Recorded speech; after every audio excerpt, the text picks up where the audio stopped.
As I announced earlier, based on preliminary conversations between the United States and Iran over the past 2 days, I've directed the Department of War to temporarily postpone planned strikes against major energy and electricity targets in Iran. They have very, very big, new, actually, and very expensive, billions of dollars it costs to build them. One missile, one of our powerful ones, and it comes down to the ground like it was made out of dust.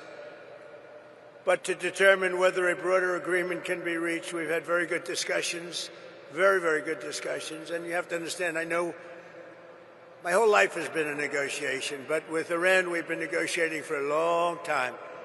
And this time, they mean business. And it's only because of the great job that our military did is the reason they mean business. They want to settle, and we're going to get it done, I hope.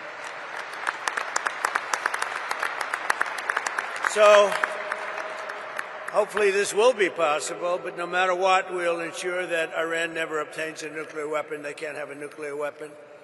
They would have had one if we allowed the Obama deal to stand. That was the Iran nuclear deal, they called it. They would have had one. Marcia 3. I'll tell you what, Martha, we would have nuclear weapons up there when, would you say, 2 years ago, 3 years ago, or 4 years ago? We would have been in a position that nobody wants to be in. We won't allow ourselves to be in that position.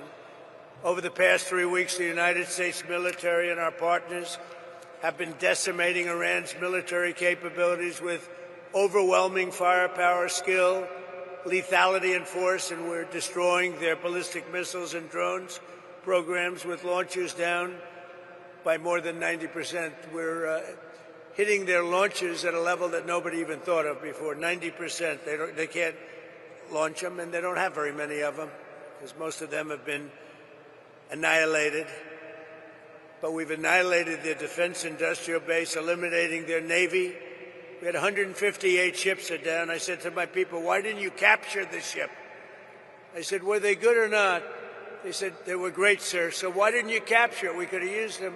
They said, it's more fun to put them at the bottom of the sea. But they're not there anymore. So we eliminated their Navy, Pete, right? And that's gone. We eliminated their Air Force. We eliminated all of their air defense, everything. We eliminated everything there is to eliminate, and we eliminated them. We eliminated their leaders. We had the first set of leaders. They're gone. Then they met, 88 people met.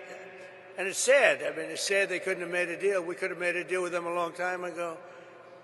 Then the second set, 88 people met to pick a new leader, and they're now extinguished. And then they're meeting again, but now nobody wants to be the leader. It's one of the few political jobs that nobody wants anywhere in the world. Nobody wants it. It's a very dangerous job. My job is dangerous too, but their job is worse. In other words, we're systematically dismantling the regime's ability to threaten America. They're not threatening us anymore. As Commander-in-Chief, it's my sacred responsibility to protect our country from all threats.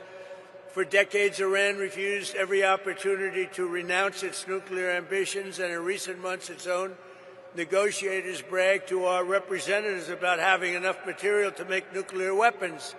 And that was supposed to deter me, but it didn't deter.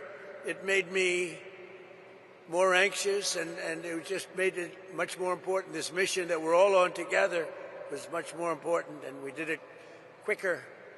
Iran's missile capabilities were also growing so fast that it would soon have become virtually impossible to stop them. Once they have a missile, once they have what they were building was incredible. And you got a little glimpse of it by the fact that when they came out, they started shooting all of their neighbors. Their neighbors weren't fighting with them. They were getting along okay with their neighbors.